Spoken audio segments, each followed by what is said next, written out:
It never fails. Every time we log into this show, something changes, right? Yep. And today it was the streaming software that just changed everything up on us this morning.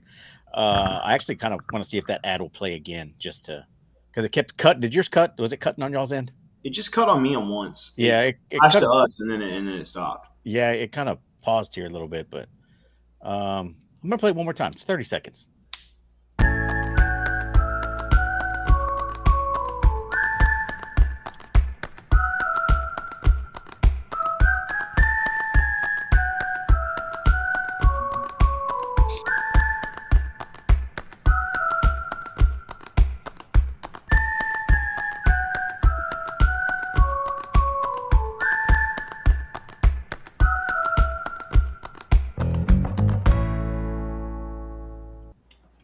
Much better, much better.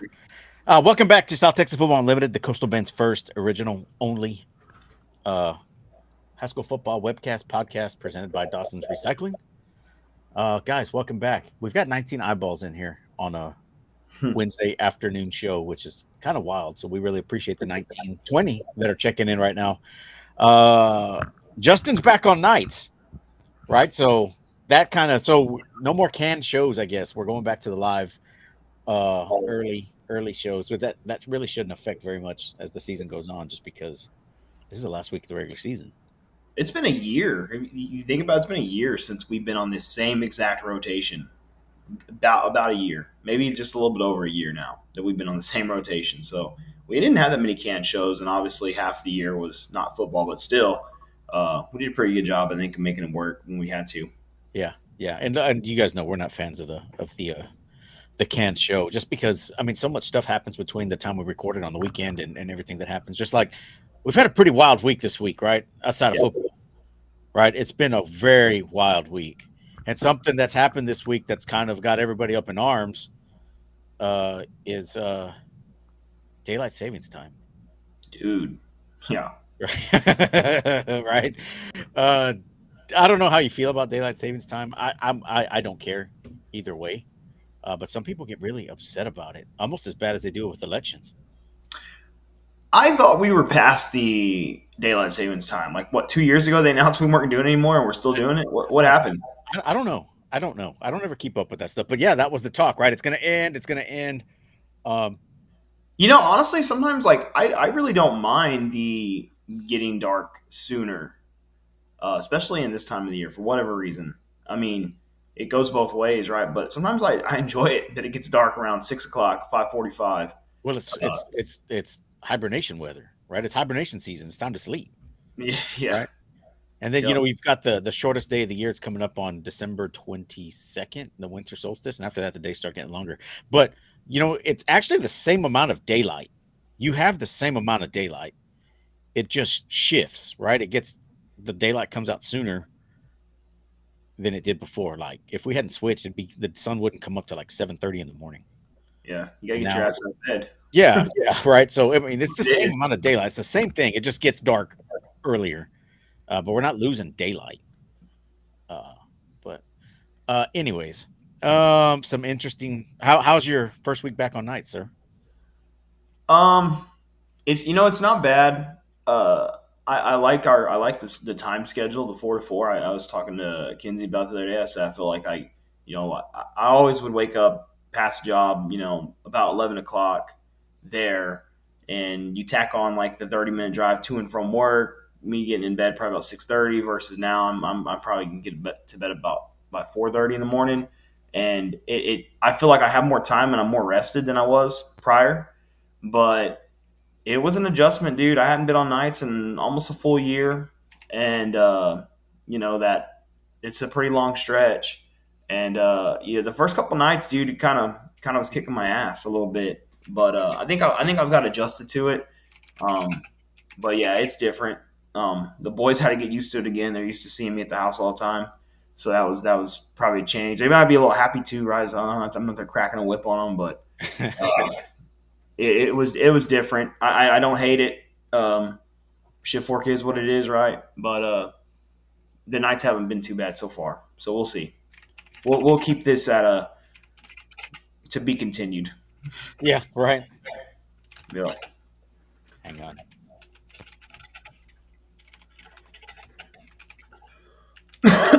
Man, Sorry, I'm having to just repost everything again, just kind of sharing it. Guys, don't be afraid to chime in right now. I know lately, I mean, the chat's been kind of quiet. Not a whole lot of. I mean, we got the usual suspects in there and stuff like that, but not a whole lot of ranting. It's like, don't be afraid to jump in. Some other stuff that's happened this week. Did you guys see that Stephenville has named their new high school football stadium after Coach Art Briles? that was crazy. That was it. So it's not just him. It's like Art Briles Stadium and this other head coach's field, right? Yeah. So kind of like UT, how it's got its Memorial Stadium at Darrell K. Royal Field, or I can't remember exactly what, or Georgia Mail Field, right? Yeah. Well, What didn't I think there's been a couple local schools that have done that, no? Cal Allen was like that for a little while. It was Wildcat Stadium, Phil Danaher Field, Yeah. until it became Phil Danaher Stadium. Now I wonder what they're going to do with that big sign in the corner that says Wildcat Stadium. Are they going to tear that down? That's a nice sign. I mean, they're going to tear I that would keep down, or it. they're just going to kind of just chisel over it and kind of I would, chisel a bust of Phil there or something, or I don't know. yeah. That'd be if anyone deserves a statue around here, it'd probably be him.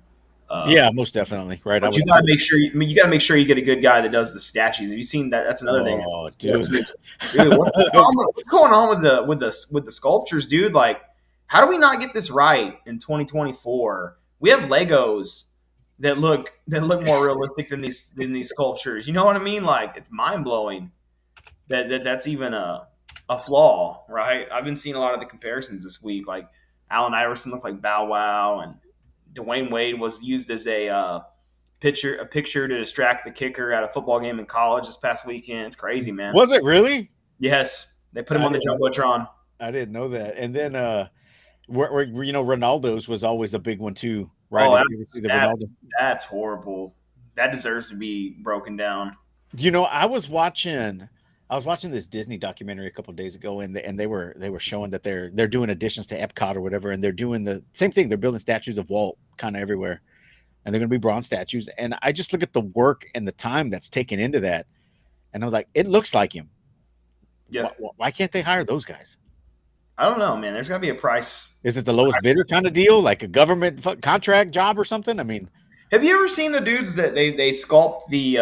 I think me and you've talked about it before. They'll sculpt like if you have a football player in high school, they'll make a. You remember the old school like you get them into like the '90s and '80s. there's a guy in the valley. There's a guy in the valley that does Yeah, that. they make the little mini figures of the football, like the NFL guys Yeah, and their cleats and what they wear. They do that for high school kids now. yeah, And, those dudes kill it.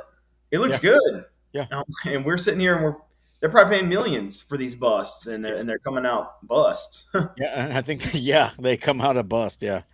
Uh, some other stuff. Mathis had to forfeit that West Oso game we went to. Did you see that for using an ineligible player? I saw that. My mom was talking to me about that. I'm not sure what I can diverge into on that topic, but my mom, she's got a friend that's on the school board there, pretty connected, and she was telling my mom she was just like they were really upset because it came down to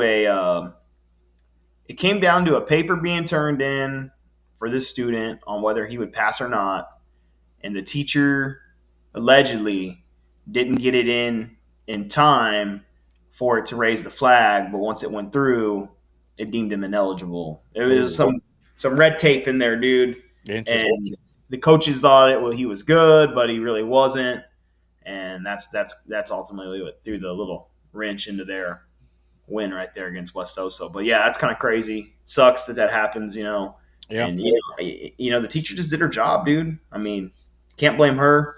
You know, yeah, maybe there should have been a little more communication. I don't know, but yeah, that was what I heard from it. My mom's friend, she's a pretty big Mathis pirate, and I think yeah, she's on the school board there, and she wasn't very happy. yeah. I bet. I don't think any of them were happy. It's kind of it's Coach Acosta's first year there, and it kind of gives the impression that I'm not even gonna say it. Never mind. Anyways, so Kingsville, they've got to share the district title with their win over La Feria last week. So La Feria the week before upset Port Isabel, who the week before took Kingsville to the woodshed.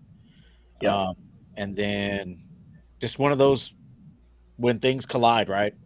Doomsday scenario, and then Kingsville comes out and just takes care of business with LaFeria. So now it's a three-way tie for first.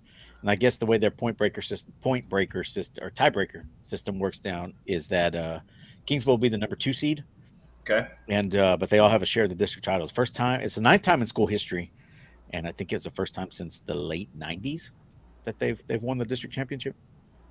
Dude, coach over there is doing a good job, man. Ruben's whipping her around, isn't he? Yeah, big time. Programs quick. Yeah, Ruben's turned into a little household name here in the Coastal Bend with the rebuilds, man. And I think, partially due to that is just the philosophy. When he came on the show and talked about it, he's easy to buy into, right? If you're a kid, and they kind of got the right assistant coaches around him and whatnot. So I'm happy to see that for Kingsville. Um, Obviously, that's a good one right there. That's a Coastal Bend team in that district and whatnot. So yeah, that's exciting. Football's crazy, ain't it? Like It is, dude. football, and this year I feel like on every level, I was gonna say not just the high school level. in the NFL, it has been pretty up and down on who's winning, who's losing, and it's just kind of crazy that it's been like such an even draw this year. I guess you could say across the board. So Dude, yes. it's good for us. It's good for the fans. Oh, definitely good for content. Yeah. It's good for content for sure and whatnot. But yeah, that was a nice little note right there. I think they got a gold ball out of that too, right? They won the Well, I trophy. think What, okay. KRS That game wasn't on TV. or was that the part of the district title they were That was able part of to the hold? district title. Yeah. Okay, I saw the trophy, but I wasn't sure if I didn't. I kind of grazed over it a little bit. I knew they got a trophy. I wasn't sure if that was a game of the week or if that was actually they were getting to hold up the co-district title or Yeah. tri-district title, whatever that was. But yeah, good for them, man. And then some big news here in the Coastal Bend is sitting checking in at number 2 in the AP DCTF state Yeah. poll a couple days ago.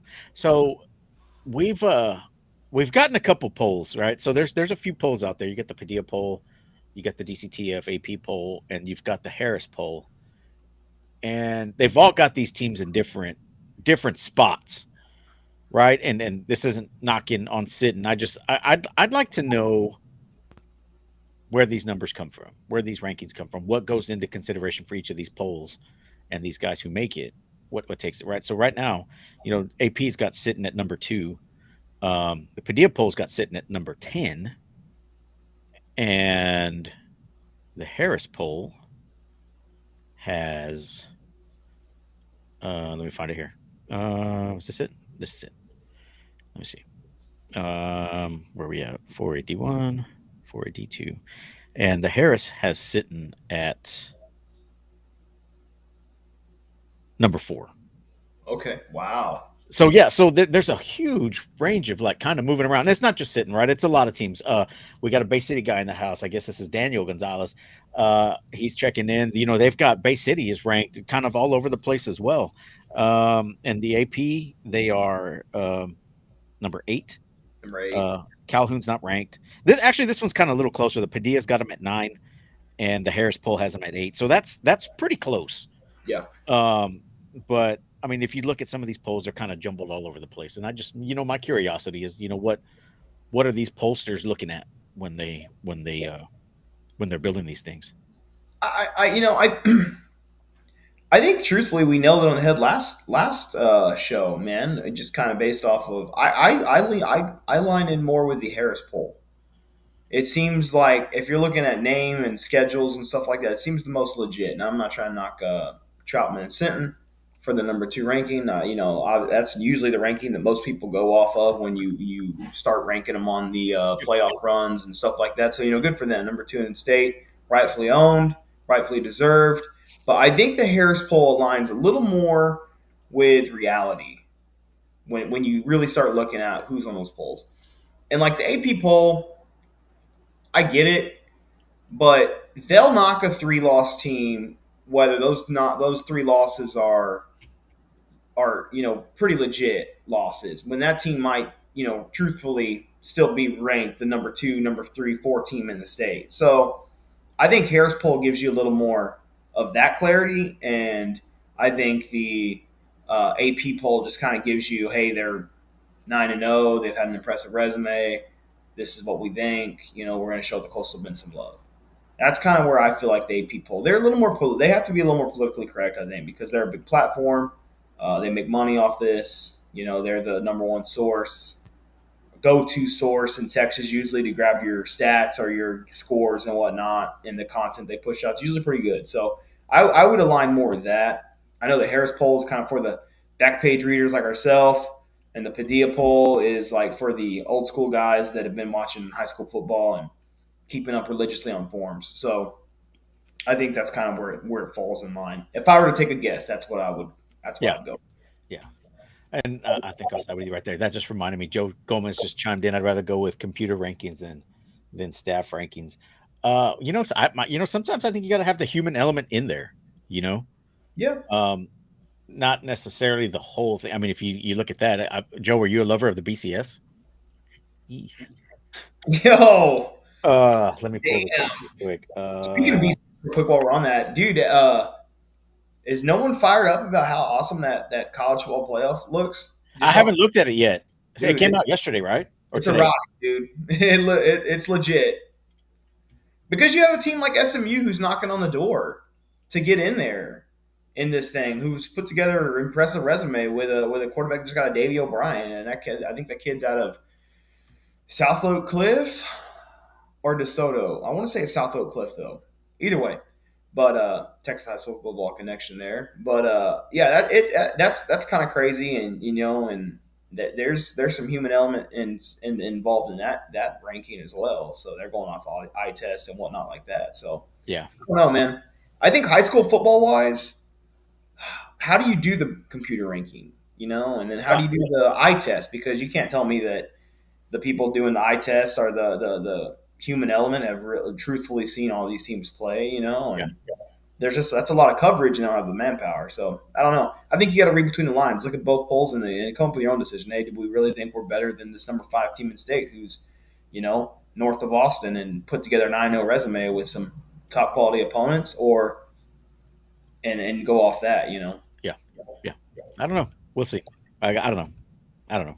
Maybe we'll make our own. We'll just combine the Hey, three. the telltale sign though, for real though, the telltale sign though is how many times have you realistically seen like the top number one teams in state or top 5 in state get knocked out round 1 or 2 by a really good team that had like 3 or 4 losses. It happens. I wouldn't say the top number one or two teams, but it's happened, It right? it happens, In those deep districts where the and it's fourth place happened to team. and I guess why I feel that way is because it happens to us a lot as the Coastal Bend. I've seen GP ranked number 1 in state back in '04 get beat out by a Pflugerville team who at best maybe was number 10. I've seen Cal Allen do the same thing, hold a number 1 or 2 ranking all year and bow out in round 3. Yeah, I've seen PLC do it. Bluff's done it. Hell Miller's done it. So it's like that's kind of the I guess bad taste I get in my mouth is just off of that. You know, so I don't know. um, I think that's all of the goings on in the last since we were here last Tuesday. I think last Tuesday, last Wednesday. If we missed something, just chime in the chat. We'll wax poetic about it. But let's jump into the Week 10 review, and it was kind of we were on nights, so we didn't go to a lot of games. Justin was at work, and I was on vacation, but it was Odom's homecoming, so I had to do the alumni thing, and I hung out in Odom. But there really wasn't a whole lot of big games on the docket last week. You had the district champion. Well, I guess we'll talk about it here in a little bit. But one of the big ones was Agua Dulce and Ben Bold. And this was essentially a seeding game. Agua Dulce was favored by 8 in this one, Yep. by the big old DCTF computer. And those aren't out. That's what I was just checking right now to see if the projections for this week were out already. And they are not out as of yet. But yeah, so they were favored by 8, and Ben Bolt comes out on top 28-6 in the Border County rivalry. This game's been going on for 80 years. So probably one of the longest rivalries we have here in South Texas. Easily. But the big thing that happened in this game, I know Ray was at the game, and I think he was a little shocked by what was going on. Ray Castillo from the Caller Times. He was a little shocked on what was going on because he had just did a story on Agua Dulce a few days before and talking about how they've come around and had this big season last year. We're getting ready for a big playoff run this year, and they got a little humbled, I guess is Yeah. what you would say. They were I guess the story of the game is the front for Ben both. The O line was key for quarterback Christian Chapa, who was actually the Dave Campbell's 2A quarterback of the week this past week for his performance in that game. I think he went over 2,000 yards passing, I think, or 1,000 yards passing in Yeah. this game. I just shared something from the Ben Bolt Booster Club on it. They had a nice little a little graphic for it. But they gave him time to throw, make some plays, and find the target that he wanted to hit. The defense came up huge. The defensive line play provided pressure on Lane Ranley and forced him into a lot of throws, which created a lot of turnovers in that game. I think they had 3 in the first half, I want to say, and they kind of put him in a hole. Um, Ben Bolt up next for Ben Bolt. They've got Woodsboro this week, and Aguadulce's got La Villa, which we'll talk about in a bit. But I was a little surprised by this game. We talked about it, saying that I thought this was for the district championship, and then going back, saw that Ben Bolt had lost to La Villa already. So La Villa is not going to go quiet in the night, is what it looks like, and we'll talk about that next week in the next segment because Aguadulce will face La Villa next week. Any takes. Thank you, JR Castillo, for I text JR because I was like, hey, can you put us into contact with anybody who's got a background in the game? He's like, well, I was there. He's like, you want 500 words? I'm like, dude, calm down. I was like, just give me a little synopsis of what happened, and he gave me 500 words on what happened. So I just Dude, JR is a hidden gem, right? We talk about that every now and then when he comes on the show. That's a old school Texas high school football fanatic right there, right? Like who just rolls out to Agua Dulce and Ben Bolt when you're from Beeville or you live in Beeville? well, he's from Ben Bolt. He's got Ben Bolt ties, Yeah. obviously, but still, dude, like, yeah, that's a nice little tool to have in our back pocket for a game like that, right? You can Yeah. count on JR to make those out of boundary area games like that to pop up on the radar for us every now and then. I don't know, man. I think hell, dude, Ben Bolt's just a tough team. And turnovers are huge. And I think when you get into a bind like Agua Dulce did, and you force 3 picks and or 3 turnovers, and it's hard to scratch a hole out of that, especially when you have a team they any given team can win any weekend, dude. It's possible. Uh, and you get defensive pressure on a team that may not have seen it a lot of that all year long, and they don't know how to handle that adversity, and you come out on the bottom end of that. So it's wild, but that's why we love Texas high school football, right? These little towns, 80-year rivalry, man. That's crazy. I didn't Yeah. know that. So It's that's a pretty cool wild. one. I wonder if they do anything for that. I don't know. I like the name, the Border County rivalry. That Yeah, game got pretty chippy as well. If you saw some of the Twitter talk and the Facebook talk the couple days after the game, and JR said the same thing. There was a lot of unsportsmanlike penalties in that game. It's a rivalry game. It gets pretty heated, right? And I think from what I was hearing is that the Agua Dulce side may be getting a little frustrated, not used to playing from behind in such a deficit this season. So, actually, in my opinion, I think it's a good loss for Agua Dulce. They hadn't lost yet. Perfect time, kind of regroup, see what you're going to do this week, see if you bounce back against a very good La Villa team, and kind of who use they got that. a chance to they got a chance to get that into what, a 3-way tie, They do. If Agua Dulce beats that game, wins that game, it's a 3-way tie for first. and then you got to go through the numbers. Then yes, then whatever the tiebreaker is for the district. So that's going to be pretty interesting. That's going to be a good game because they're both playing for something there, right? Yep. Agua Dulce outright title, La Villa. No, La Villa outright title. Oh, La Villa outright title. Yeah. Agua Dulce for the try. Yep. There you go. Yeah, my bad. Yep. Damn. Okay. So that should be pretty interesting. So I think that game is in Agua Dulce. I wouldn't be surprised if that's going to be a Channel 6 game of the week or the Car Times game of the week. I wouldn't be surprised at all because the schedule it's kind of dull as the season goes on this week for our local games, and we'll talk about that when we get into next week. Hebronville at George West, 48-7 George West. I don't think anybody was surprised with the outcome there. No. They essentially won district. Next week could play a spoiler kind of where a 3-way tie, but they do have a shared district title at least. Tegan Collins was threw for 167 yards, 3 touchdowns, had an interception. John Albert Cisneros, the running back, had 106 yards and a touchdown. And Davian Zuniga had 99 yards and a touchdown. So they're clicking right Yes. now. They'll actually play the 4th seed out of the Poth district, which is, I think right now it's looking like it's Stockdale Okay. right now, who's Sean Alvarez is over there. His first year over there is already making waves there, and I think they are they're not a bad team. So just kind of like we were talking about, that 4th place team could give our 1st place team a run in For our sure. district here. So just perfect example of what you were talking about. So that's what it's looking like right now. Obviously, if Hebronville can pull off a miracle Things change maybe a little bit based on what seeding happens and whatnot, but I don't see that happening. I think George West will take care of business as usual. I'm sorry, not Hebbronville, Taft. Taft. Yeah. Sorry. Um, then another big one that we didn't even talk about last week, but I think we kind of mentioned it. El Campo at Port Lavaca, 22-10 Port Lavaca Calhoun. El Campo in this one was favored by 7 in this game. So El Campo jumped out to a 10-0 lead most of the first half, forced by 3 turnovers, a lot of fumbles from Port Lavaca Calhoun. I think they lost 4, and it allowed El Campo to dominate the first half. Um, Calhoun scored, I think, on the last possession of the first half.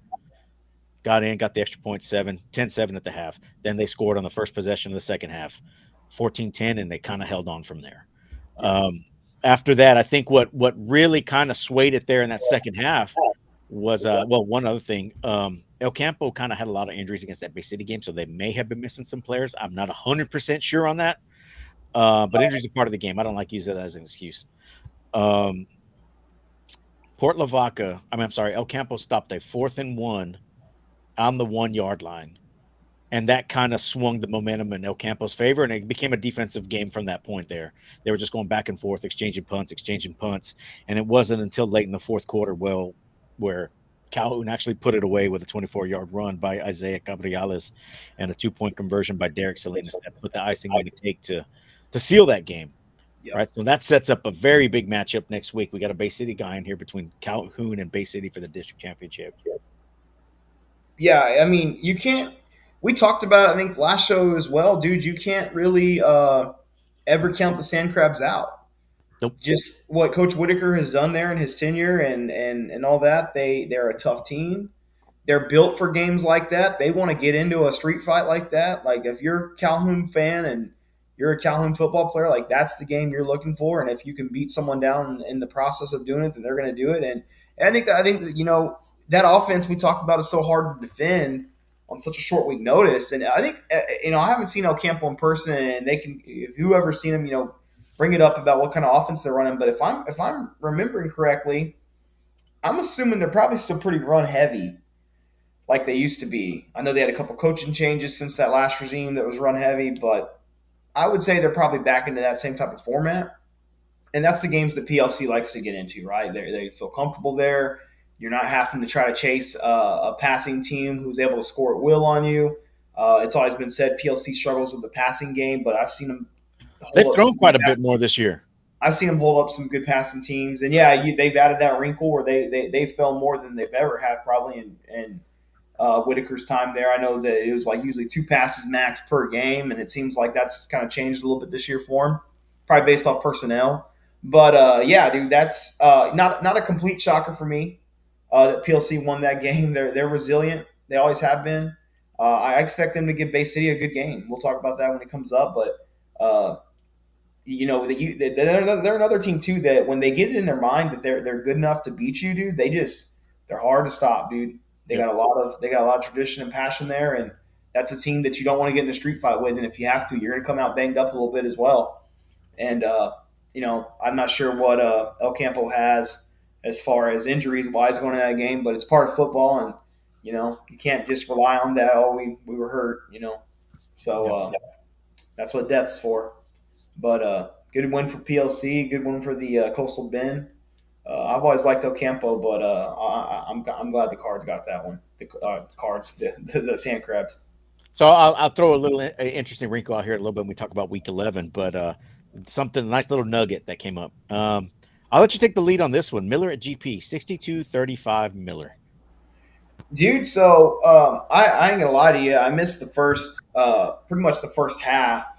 We were busy at work, and I came in. I think it was 28-21 GP. I was a little, I guess, shocked. I picked the Wildcats, but I said, okay, this is they're gonna beat them. This is how it's gonna be done. You have to get out there and bang with them as much as you can, and then, I think eventually. Miller and Coach Evans and their staff, they adjusted well. Miller started breaking off the big plays where the evidence, it was evident, that the athleticism was heavy in favor of Miller, right? And then I think Evans and them did a really good job with. But it looked like it was going to be a track meet, dude. Yeah, I mean, they were going score for score in that first half. it did, and then Miller's defense, they did a really good job of fixing what I guess was leaking in the first half. I can't tell you, I didn't see the first half that much. I saw Miller tied up before halftime, and that was it. Joe's in here. Joe, give us a little take on the first half as Justin's But going on. but the second half, I felt like Miller did just a really good job coaching wise. With how they were able to adjust to what GP was doing defensively. They kept catching GP in a lot of blitzes. They were doing little screens. When they probably sensed that blitz was coming. When you got a kid like Trevor who can probably adjust on the fly and call an audible, based off what they're seeing, that goes a long way in high school football. And I think they did that. And then they got their playmakers into space. You know what I mean? They got their guys that they felt like can make things happen, and they got them out on the edges fast. And Portland just wasn't able to hang on, dude. And you know, not a shocker, I guess, for most of the people in this room that picked Miller. Definitely not a shocker to me. But give Evans and Miller all the credit, dude. They deserve to win that game. They did a good job second half. That's how good teams win ball games deep into the season. That's how you make runs, being able to adjust on the fly and figure out, hey, this is working, this ain't. What do we got to do to tighten up the screws to give ourselves a chance to win? And they did it, dude. And if you got to watch that game, at least the second half for me, that was just a good showing of what Miller can do, good showing of what their coaching staff can do, and a good showing of what Trevor and company can do when the plays are clicking and they're making things happen. So hats off to them. I saw Justin 2 days ago, I think, right? In I Office saw him the Depot. day, I saw him the day of the game. Yeah. And I wanted to get to talk to him about it and congratulate him, but he was on the phone and I was in a hurry, so just a quick handshake and hey, what's going on? But good for them. I'm ready to see them make their playoff run as usual. And I think Portland's gonna be all right. I think they'll finish up number 2 in that district, and we'll see how far they can go. Hopefully more than 2 rounds. Yeah. But good job for Miller. And there it is there. Miller just needed to get that one stop and took the lead 35-28. Interception in the end zone deflated GP and the fans before halftime.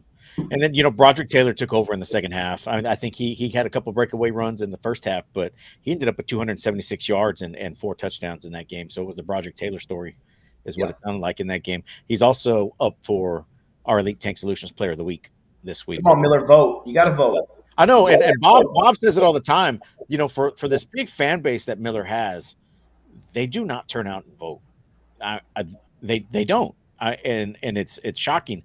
And a lot of folks that they can come in and vote every time. The way we have it set up, you get one vote, and that's it. I mean, you can change your vote, but it's not going to change it. You know what I mean? It'll change it. It's not going to keep the other vote. Like if I voted for Broderick, and then I decide, you know what, I'm going to go vote for Ethan Kahn. It's going to go to Ethan Kahn and take that vote away from Broderick. So it's not like one of those where you go in like on Caller Times or Dave Campbell's, where you can go in 1,000 times a day and just vote and vote and vote and vote and vote. Which is mind blowing that people do that, but yeah. Jesus. I mean, man, if you look at it, so the Whataburger Super Team nominations got announced yesterday from DCTF, and that's something I forgot to talk about. I was going through the list yesterday. Edinburgh Vela has representation at every position multiple times. Really? Yes, there is a lot of. That's a vote? Yes, to vote who you want, right? So I'll pull it up in a little bit here. I guess kind of as we wind down, because we've still got more stuff that we got to talk about. But I'll read some of the things off to you, the positions and the names and the schools and whatnot. Yeah, Robert, our hats. So some of you guys, I should have mentioned that before. So the hats will be ready tomorrow. I've reached out to folks that we've got to ship to already. Got addresses. The hats will be ready for pickup tomorrow, and they will be hitting the mail Friday morning if we have to ship. I will try to get out Friday for delivery during the day if you guys are available. If not, they'll have to hold off till next week. But the hats will be ready tomorrow. So thank you guys for supporting a couple guys and their podcast and with our sweet hats. We have a few extra, so if you didn't get a chance to get an order, hit us up in the DM and we can arrange something. Those are relics, though. Those are like $50 a pop now. Oh, 100%, dude. Yes, they are definitely supply and demand, right? It's a capitalist society, folks. And then the last one, the biggest game of the week, was one of the biggest games in the state. PSJ North at Flower Bluff, 28-27 Flower Bluff in overtime. Yes. Now, a tale of essentially two halves is what happened in this game. I checked in probably late fourth quarter and just saw what I needed to see. That's where all the fireworks were, right? Mhm. Um, PSG North jumped out to an early 14-0 lead. And then right before the half, Pelucio completed a touchdown pass. I can't remember who the kid was, and narrowed the gap to 14-7. But, talking to folks that were at the game, that were watching it, the consensus was Flower Bluff is in trouble Yeah. after the first half because they were just PSG North was just having their way. That offense and that defense was a defense that Flower Bluff hadn't seen all season, right? Oh yeah.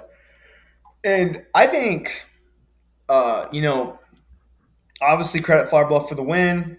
On the scoreboard, you did it, but that game was scary if you're a Bluff fan, dude, because Yes.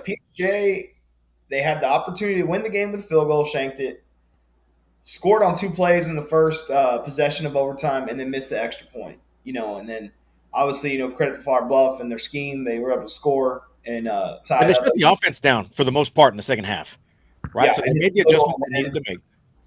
yeah, and I think Coach Elwood was a defensive coordinator for him, so I think that's still a strong point for them over there. Is their defense, which gets slept on a lot because of who Pelucio is and the weapons he has. Yes. But I think obviously Flower Bluff's legit. PSJ is legit. I think that'd be an excellent rematch game in the playoffs if it were to come down to it. Yes. Uh, PSGA, dude, they showed up. I had a buddy that talked to me about PSGA, and he's saying that there's a lot of people who think that PSGA team's a little bit better than one that was led by Ali and them when they made the really good run, just based off they have more speed now. Maybe not as much size, but they got more speed now, which was ultimately the killer for them when they got further into the playoffs that year. Yeah. But great game. I caught the tail end of it. I was able to catch the last drive from PSJ, and me and you both were kind of left puzzled a little bit with Flower Bluff's clock management. Trying to stop it at least to get one more possession. And whatnot. And I think I'm not sure what their thought process on that was, and it was kind of also hard for me to see because like they didn't have a running clock on the screen, so like to really see where the times were at. Yeah. But it was just a little. It was a little head scratcher ish. Not to get a timeout at least to kind of stop momentum or try to scheme up something to maybe get like a sack in there to kind of kill that drive and whatnot. So that was something I think that they kind of survived with and whatnot. And then football's a man, it's you're on top when you're on top and you're at the It's a bottom. It's cruel, the cruel lows, lady. lows, dude. And I felt for that kicker, man, because not one but two misses, right? Yeah. It ultimately sealed their fate from PSJ. So I'm not sure what else, what your take on that clock management was and whatnot, but it was just kind of noticeable. It was a head scratcher because I mean it. I don't know. You're essentially relying on the kicker to miss the kick at that Yep. point, and that's putting a lot of eggs in a basket. Yeah. I don't know if I would have handled it that way. I would have liked to because if they made it, if and there's a lot of what ifs, right? And almost and closes only counts in drive-in movies and hand grenades and horseshoes, right? Um, if he had made that kick, you're left with 3 seconds on the clock and hoping for a kick return because that's where when they called that final timeout to ice the kicker, there was 3 seconds left on the clock. Yeah. Um, so you left your team with essentially if a lot of what ifs, right? A lot of what ifs with no chance to come back and try to win the game. So it was a head scratcher. I mean I wasn't the only one asking the question. There was a lot of us watching that game because I was at a game and we are watching it there. And then just talking to some other folks that were at the game were kind of scratching their head the same thing. So Well, I think a thing that goes unnoticed when a lot of people talk about clock management, right? Usually they're referring to an offense based on how they handle a drive, either at the end of half, end of a game to put themselves in a position to win. But when you look at it on the flip side, there is something to be said for, hey, let's get a breather here. Let's slow them down a little bit, and make them think about what's going on and you stop the clock. Where in PSJ's mind, I guarantee you the motive that's was right. So sorry. So Gabriel De Leon, he was at the game, and that's right. North spiked the ball to stop the clock with three yes, seconds left. yeah, It they let it wasn't run a down. timeout. Yeah. But see, there you go again, right? You take a timeout where there's 20 seconds on it. they possibly have to run another play. You can get another spike. You get 15 seconds and so forth. You can make a list of narratives, but like you really when you look at the clock management from defensive side of point, man, when they were backed up towards the middle of the field, PSJ and their mindset it was we're going to run our game. They probably already had a script for what they were going to do to go fast, move the ball, allow clock to kill, and you didn't try any, just rhythm breaker to slow that up, figure out, scheme something up a little differently, and I think that's where if you look at it, and then of course like you get a stop in there somewhere on that drive. Now they're looking at like maybe a minute 40. It might change their thought process up. Hey, we're not going to throw. We're going to run again. Keep this Yeah. clock moving. Instead, the clock's rolling. They're making drives here. You can continue to throw that ball a little bit, and keep the clock rolling as well. So I don't know, man. It's I'm not the coach. Yeah. I mean, And we're just guys second guessing. but it is questionable, and I think it's and a first year head coach. I think he's in a role where he was a DC for a long time, and now you got to kind of put the hat on over as like, yeah, you can still partake in that DC calling, but you also need to partake in managing a game. Yeah. And sometimes I think that gets lost, especially at this level.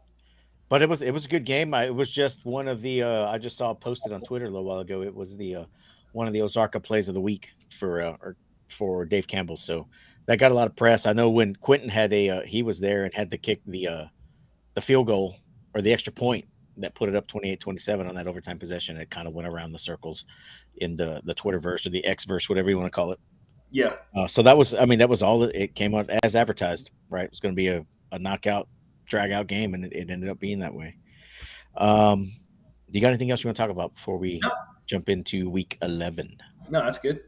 Okay, guys, that's it for the recap. We're going to take a quick break and we will be back with our last few games of the regular season.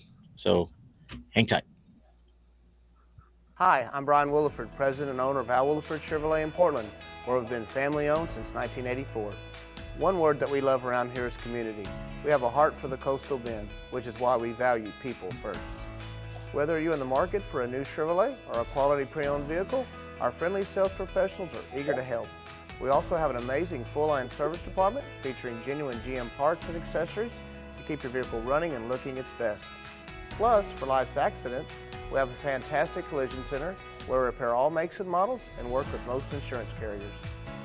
Remember, when you buy from us, we're not looking for a one-time sale. We look forward to building a relationship together for years to come. Thank you, and we invite you to join the Al Williford Chevrolet family. All right, guys. Thank you to Brian over at Al Williford Chevrolet for being a very big supporter of the podcast. If you guys are interested in a new or used vehicle, go visit our friends Brian and Zach down at Al Williford Chevrolet off newly paved Highway 181 in Portland. And again, if you new or used, or if you need some body work, we had a guy at work that actually went out to those guys, he had what had happened? He drove over a curb on accident in Portland, out of all things, and went to a body shop in somewhere in the area. He's not from the area. He's kind of outside the area a little bit, lives in Rockport. Went to a body shop, just moved to Rockport. Went to a body shop and they quoted him almost $2,000 to fix this thing. Whoa. And I told him, hey, go check out our buddies at Al Williford. They got a body shop over there. So he went over there. They took care of him. They made it right. Very, very, very minimal cost. Wow. Wasn't even their brand of vehicle, but they took care of him like he had been a customer for years. So they're going to treat you right, guys. Whether you need body work, you need an automobile, new or used, they'll take care of you. Go see our guys at Al Williford Chevrolet. That's how you win customers, right? Good customer service, right? You might Yep. pay a little extra money when you got good customer service reeling in versus a sleaze ball or something like that, right? So Yep. that's awesome, man. I didn't know that. Yeah. Good for them. Yeah. So week 11, we got a couple big games on the docket. One that we mentioned already, and we'll jump in with La Villa at Agua Dulce. Last season, they did not play. Last couple of realignments, they were in their own Valley district. Now they're in the Coastal Bend district. La Villa, their 3-time district championship rolled into this game. Like I mentioned earlier, week 8, they defeated Ben Bolt 26-13. The biggest name here, it's a very young team, a couple sophomores on this team that are playmakers. Their quarterback, Isaiah Felix. He's a workhorse. He's got over 600 passing yards and rushing yards on the season. Last week, actually, I'm sorry, against no, I'm sorry, on the season, he's got one pick six, so he's also playing defense as well, and two interceptions. Um, just like we mentioned, Lavia can outright win the title this week with Yep. waiting for Agua Dulce. Agua Dulce takes the win. It's chaos, right? I'm going to vote for chaos. Okay, cool. And I like they've got, chaotic moments, right? Agua Dulce's got a solid squad, Yeah. right? Led by quarterback Lane Rainey, who's all over social media. I mean, he puts his stuff out there. He's a great playmaker, very big kid, great athlete. Brian King, who's kind of you hadn't really heard about a lot about him this season, but he was a workhorse last year as a running back. He is back this year as a running back. Um, they have a very solid team, and they have, in my opinion, a very good chance to win this game. Oh, yeah. And just like I said earlier, coming off that loss, better get that loss now. Now you know what you need to fix. Can you fix that in time for this big game this week? Yeah. Yeah, no, and I think we talked about this many times in shows and whatnot, and sometimes, dude, that's what you need, right? Is you need the wake up call. You need the hey, what didn't work? Sometimes these guys are kids. They're gonna have bad days more often than good days sometimes, and for Agua Dulce, that maybe been the case last week. So I think there'll be some resiliency there. I think you've had such a good season up to this point. To watch it crumble the last 2 weeks of the season, it would be a tough pill to swallow. So I think a lot of teams right now, when they got these kind of like, I wouldn't say lesser than, but maybe weaker week 10s coming up or whatever it is, maybe it's time to kind of coast a little bit, take the foot off, kind of regroup, rehash a little bit for the playoff run they're about to endeavor. But I think when you come off a loss like Agua Dulce did, and you have a team like Avia who's coming in revved up, I think that's going to create one of these powerhouse matchups that you get to see, where you see some fireworks and some dudes going 100 miles an hour, and you hope to see that as a fan. And I think I'm going to lean with Agua Dulce. They're a little more closer to us. I want to see chaos ensue. So yes. So that's where I'm going, right? Yeah. Yes. Yeah. Somebody who has the tiebreaker for this district. This time change. No, it's not. You missed it. Unless you're catching up. The time change is not insane. It's fine. Chris Thomason will be your best bet. He does some pretty good stuff. So does Quentin on figuring out these. I was talking to Quentin earlier. He's like, I'm racking my brain here going through all these playoff scenarios, because there's some doozies that are coming up here in a little bit. If y'all didn't know, Quentin has been awake the last 2 weeks already rolling playoff scenarios. Okay, he's got a state title completion list of who's pegged and who's going to make it. So if you want to know, talk to Q. Yeah. I'm trying to find something here. Hang on just a second. I want the nugget. Here it is, the nugget right here. Okay. So we'll jump into the next game. I'm going with you. I'm in Agua Dulce in this one. I'm voting for chaos. Flower Bluff at Vets. Last 2 seasons did not play. This is the Yorktown rivalry, right? Yep, the Yorktown showdown, right? So after a 2-year absence, it is back. Vets is playing for a shot at the district championship. If they win this game, we're in the same scenario, 3-way tie for first between PSJ North, Flower Bluff, and Vets. It all comes down to, I don't know. Again, I do not know what the tiebreaker is. Yeah, I'm going to throw this one out there. I think in the history of this rivalry, I want to say Vets has the upper hand.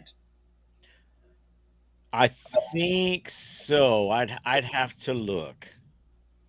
If not, it's tied.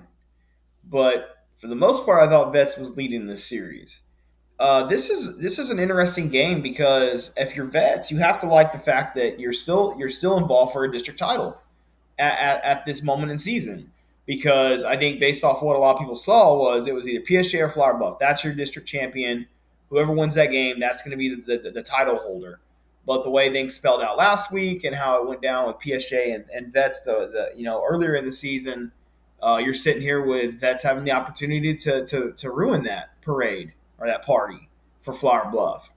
And I think a way to get kids energized and motivated is to kind of instill that, hey, let's go over there and let's shock these dudes. Let's end their season, right? They've had a great season up until now. A lot of these kids know each other. They live really close to each other.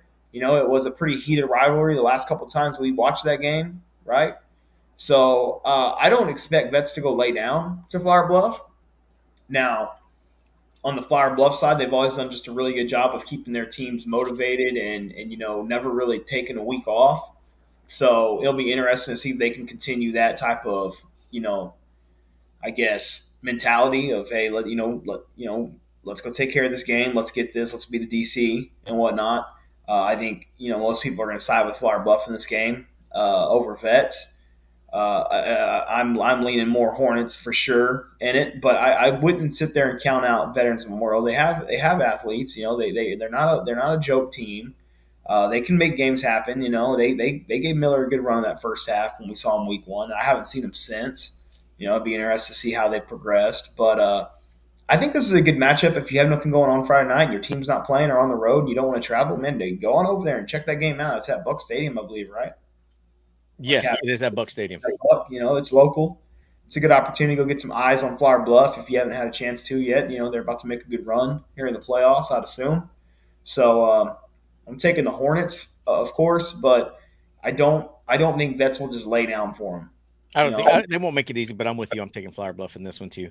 I think short of a loss, last week's game is kind of a wake up call, and kind of just you finally got tested, right? Let's tighten up.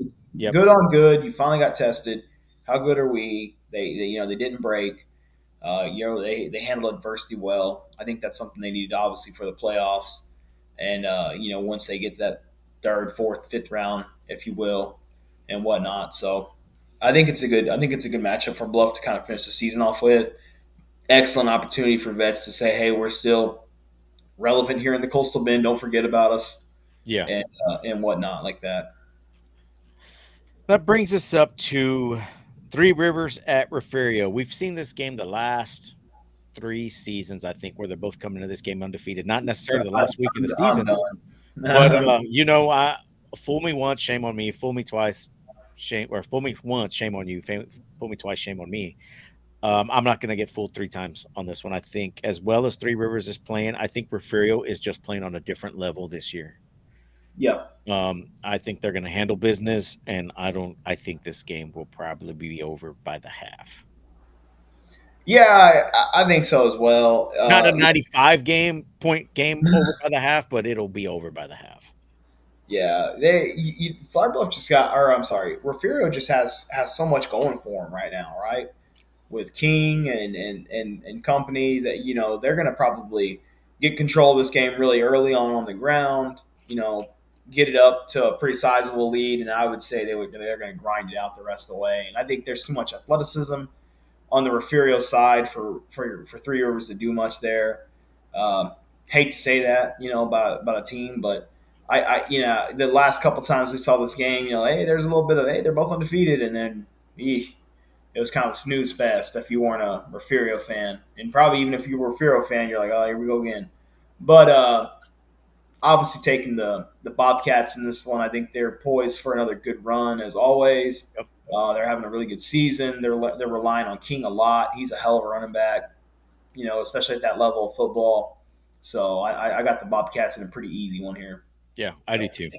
That brings us up to Jerry Perkins is in this one, going back and forth. George West at Taft. Last season, 50-34 Taft. This isn't last year's Taft team. George West is playing very good football right now.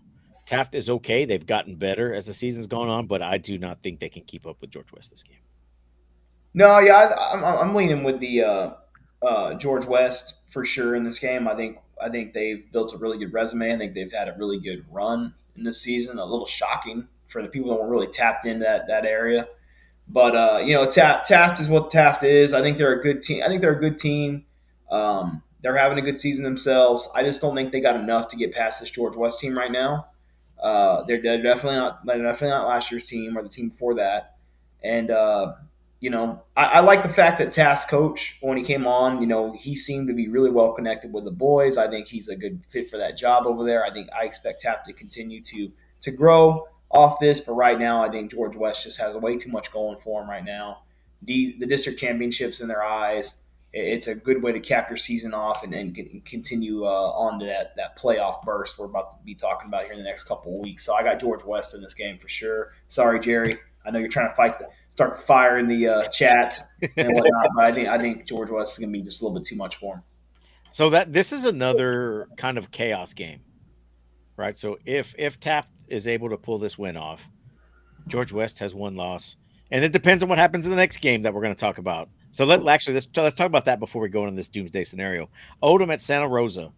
Right now, this is a seeding game. Um, Last season, Odom 44, Santa Rosa 27.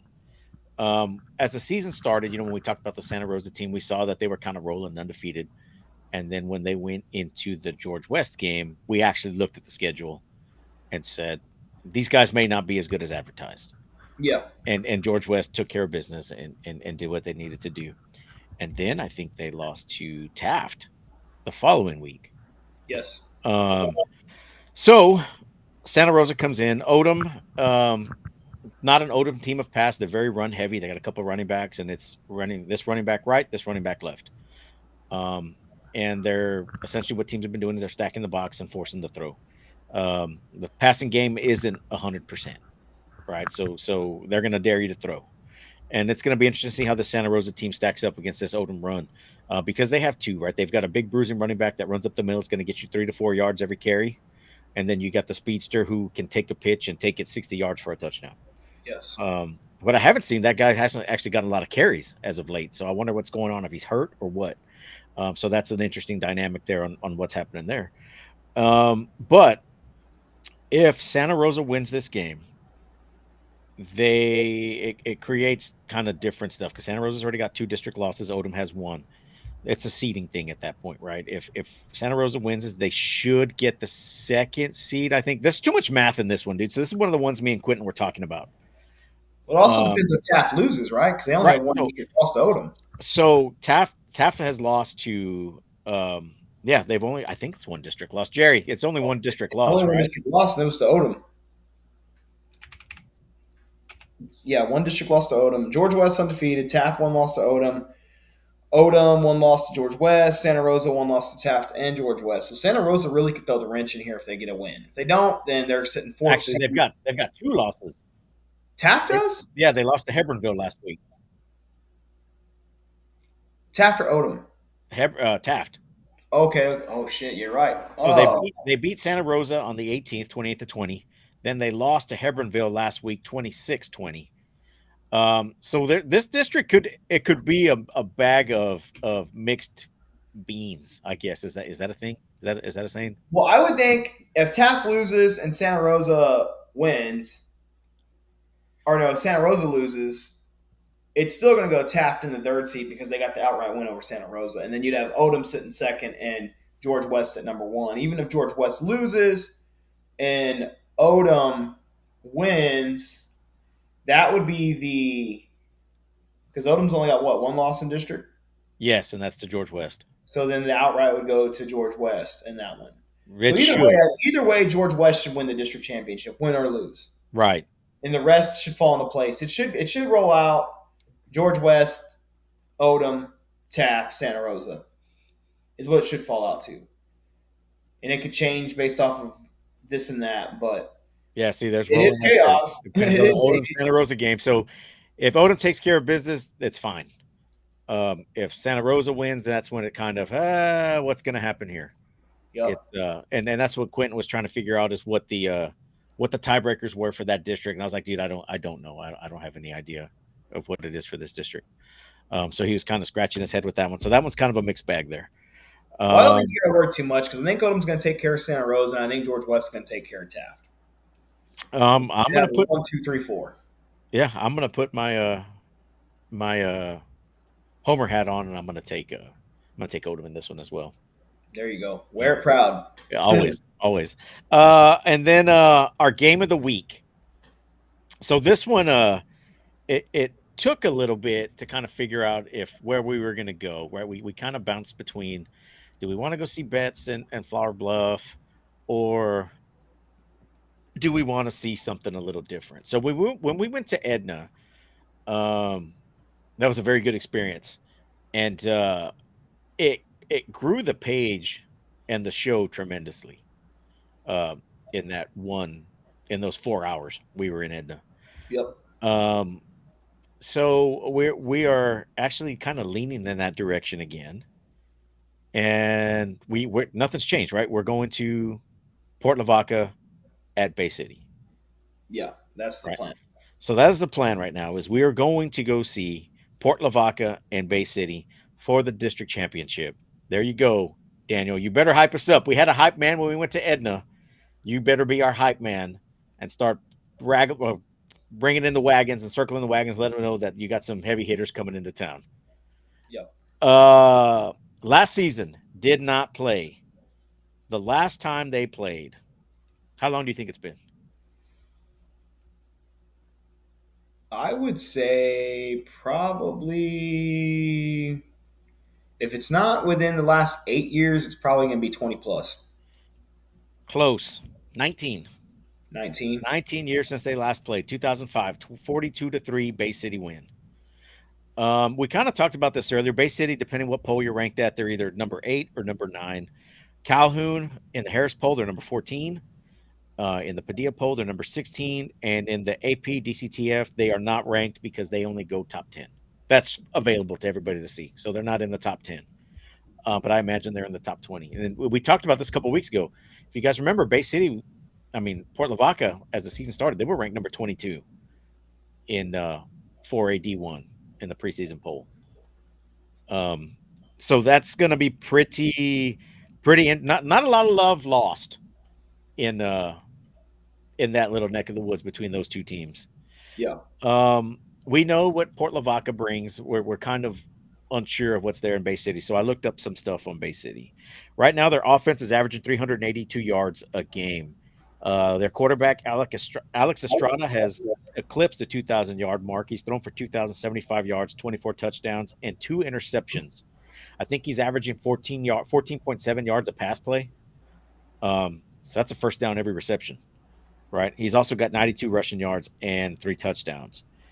Their big threat on the ground is running back Jada Andrews. He's run for 1,073 rushing yards, 14 touchdowns. He's also caught for 241 receiving yards and 2 touchdowns. He's averaging 7.9 yards a carry on the season. Yeah. Wide receivers, they got 3 big guys they look at here. Keaton Nunez, he's got 730 receiving yards, 7 touchdowns, 14.9 yards of reception. Xylon Williams, 714 receiving yards, 10 touchdowns. He's averaging 16.6 yards of reception. And Jordan Johnson, he's got 339 yards receiving, 6 touchdowns, averaging 21 yards per reception. They got some playmakers. Yep.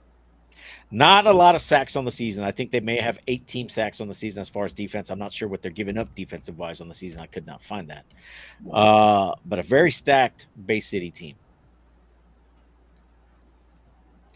Well, I think, if you're Port Lavaca, it's going to be the usual suspects, right? It's going to be try to control clock, continue to pound away at them, force the 1 or 2, drives that you can to stall, and you got to capitalize. Yep. You do all those Have things. to score. You do all those things, you can win the ball game. Their offense is built for that, right? They can score fast too, but just off busted coverage, or they can just grind you out 3 yards at a time. And that's where teams like that get in a bind when you play Port Lavaca. Is they're usually built for competitive matchups. And like I said earlier in the show, they like a street fight. They want to make it a street fight. So whether Bay City comes out in that type of mentality is yet to be seen. I'm leaning Bay City on this one. I think they're having a really good team or a really good year. I think the athletes there will kind of help extend over other than what El Campo did. But I think it's going to be a damn good game. I think you can't count Port Lavaca out ever. I think especially right now, that mentality they got going that they can do this. They're a hard team to beat. They always are, even on bad years. So I think it's a good one. It's a good matchup. It's one that I think people should see if you're in the Bay City area. If you're in the Port Lavaca, for a fact those dudes are going to travel. They're feeling good about this. But I'm going to lean the Black Cats on this one for sure. Yeah, actually, you know what? I'm gonna play. I'll play devil's advocate. I think Port Lavaca is gonna do just what you said they're gonna do. They're gonna run their plays. They're gonna run the clock, and they're gonna score when they have to. If I think the first time they run up with empty points on something like that, it's Bay City's game. Um, If they can get 1 to 2 turnovers without having any themselves, Port Lavaca wins that game. yeah, if they play as sloppy and they did in the first half as they did against El Campo last week with the three to four turnovers, Bay City runs away with this. Yep, and that's good. And I know that's that's cliche, right? Turnovers in ball games, but I mean that's just the cold hard facts here. Yeah, Uh, you make turnovers 1 or 2 on Bay City, or even get 3 or 4 stops defensively, and they can continue to capitalize and turn clock. You're going to put Bay City in a bad spot, which then in turn forces them to try to probably get one dimensional.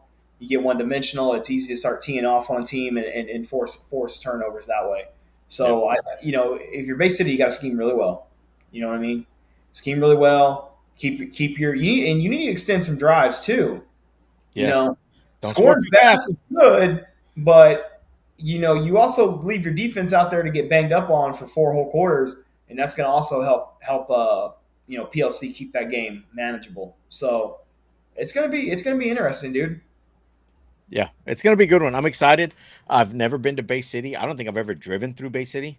Really, So I'm pretty no, I've never had a reason to. a lot of Um, history there. yeah, I don't take the back way to Houston, right? I don't take 35 or any of that way like that. I take 77 through and 77/59 through Victoria.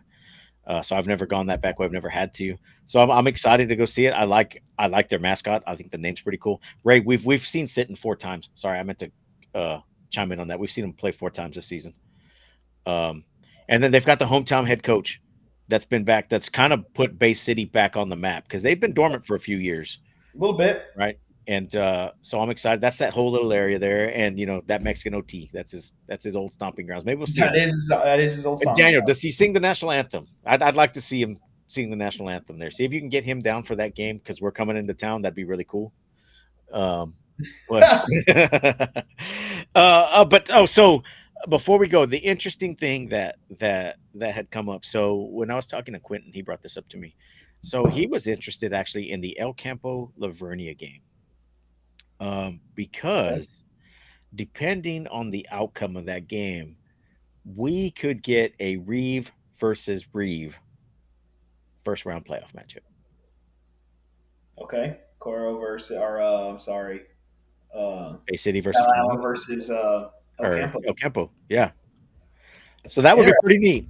That would be pretty neat. I don't know if they've ever coached against each other um, in town I don't know. or as in their profession, so that would actually be pretty cool. I'd like to see that. Um, so I'm really that kind of when he told me that, it kind of perked my ears up a little bit to keep an eye on that game as we're watching on Friday night. But that should be pretty cool. Next week we have um our playoff show. So we'll be live at the dealership at Al Williford probably Tuesday. Tuesday work for you, Justin? Tuesday night as normal? Yeah, Tuesday night's good. Yeah. Um we're gonna do the live show at the dealership. Blake will be back. We'll have the whole gang back together. Brian will be there. We're trying to work out to get some local news media there as well to kind of expand the chat as far as what we're going to do. But we're going to look at the first round playoff matchups. We'll look at our region, some of the big games there, not necessarily every single game. And then we'll kind of look at region 3 and kind of project what we're going to see coming down the line for our guys in the potential region or state semifinals if we get that far. We're talking about Houston. And possibly Miller, and maybe Flower Bluff. But so it should be a pretty good show. We love doing those live shows. We'll be in the dealership again, setting up multi-camera view again. I love that. I love that part, getting together and talking shop with everybody. I mean, we do it this way, but it's I don't know, man, just more fun in person. The live show is definitely fun. Yeah, I will say that the live show is really fun. It Yeah. is a really good wrinkle. It kind of brings back some of the old memories of us doing it in person together, and then you add guests in there, and you add Brian, you got Blake. Blake's always a good time. He makes me laugh. It's fun. Yeah. It is fun.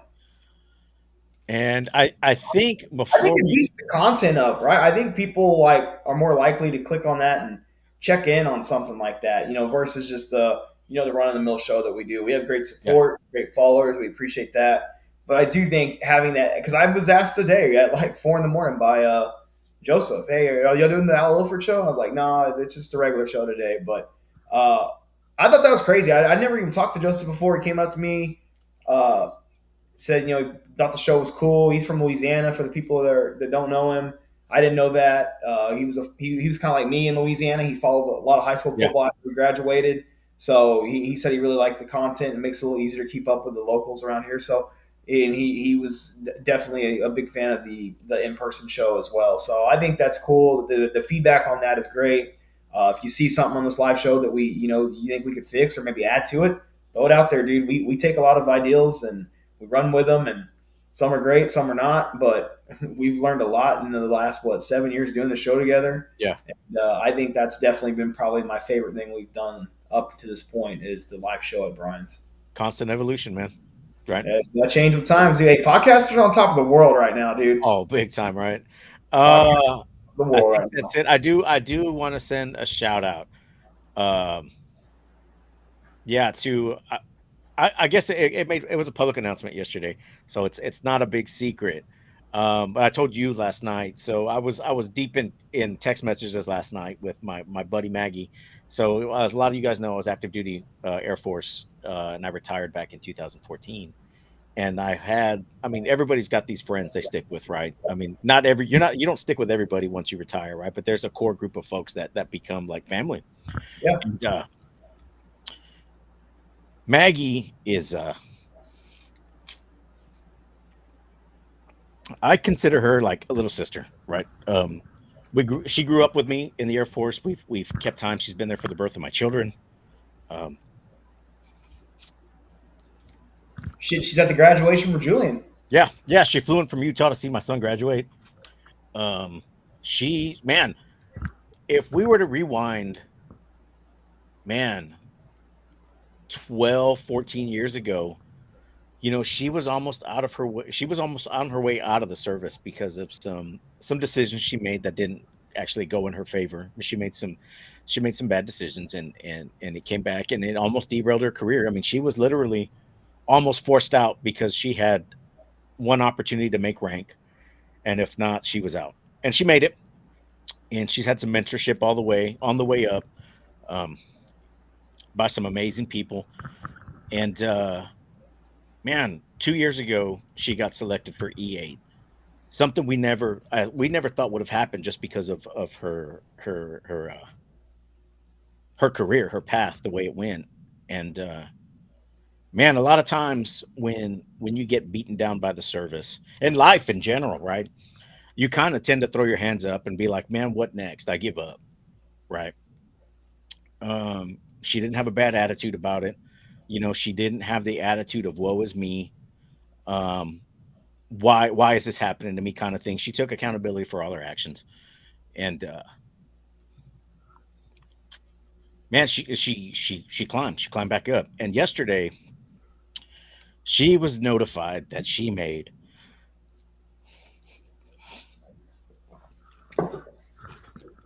Chief Master Sergeant in the Air Force, so E9.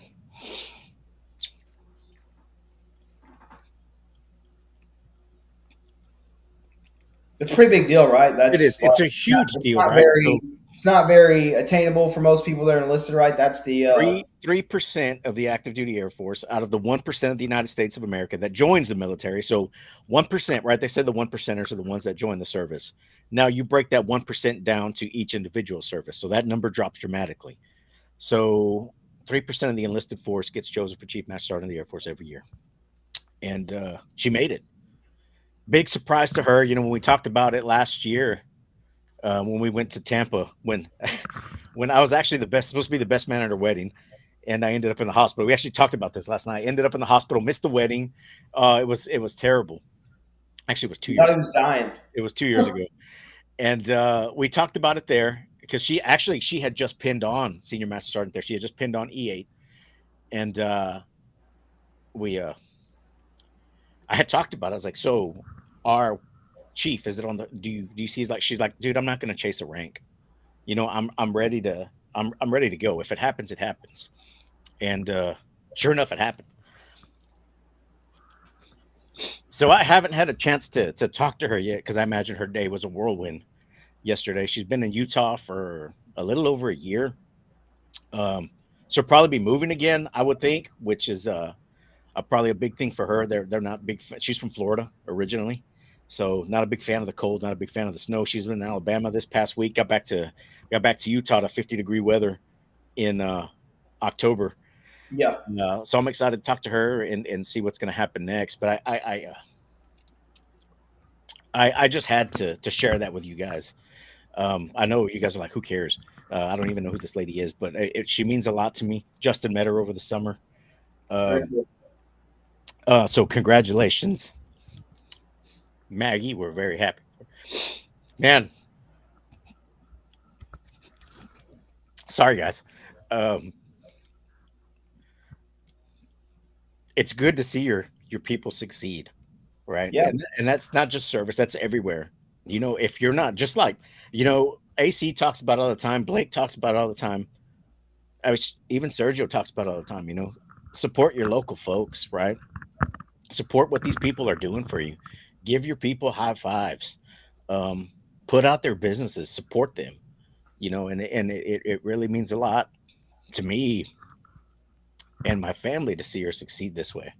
And the same thing goes for you guys as well. AC, I'm glad you're doing what you're doing. Blake, we talk about it all the time. Remember when we met Blake? He was there with a notepad on the sidelines and just scribbling notes down. yeah. Yeah. I talk about it with Blake all the time. He's came a long way, dude. When I first met him, I wasn't sure what to think about the guy. He came up to me, introduced himself, said, "Hey, I follow y'all show. Y'all kind of inspired me to. I don't want to toot our whistle here, but you inspired me to come out here and kind of chase this. He had a dream to, sports writing, right? He wanted to sports write and cover games, and he came out with a pen and pad. And first initial thought was, God, this guy talks a shitload. And I'm trying to watch a game, and then he kept showing up, and then the next year he had a camera. I think he pissed off some local media at first when he had his camera, and you saw the photos. I think he's done them before and after of his photos back then to now, and it's just he's blossomed in what he is now. He runs the live shows for us. He blows it away, and um, you know I'm proud of Blake. I think it's awesome what he did with what he started out, and it goes with everything, right? And I don't really know Maggie that much. I met her the couple times so far. Very nice person. Um, it's cool when you know people that make things that most people don't think are achievable. So hats off to her. That's cool. Um, I got family and friends out in Utah, so I don't blame her on the weather. Uh, Hopefully for her, she's going to somewhere warm and whatnot. But yeah, dude, that's pretty incredible. Yeah. I know I had wanted to say something else before we left. Man, I think that's it. I think I've taken up enough of your time with my blubbering here. So guys, thanks for thanks for listening to that. I'm old. I get emotional pretty quick. Uh, but guys, thanks for watching again. Thanks for tuning in. Thanks for supporting the show. And we will see you probably next Tuesday live from the dealership. Yep. And we'll get ready to talk playoff football. Until then, guys, we'll see you. Thanks for supporting.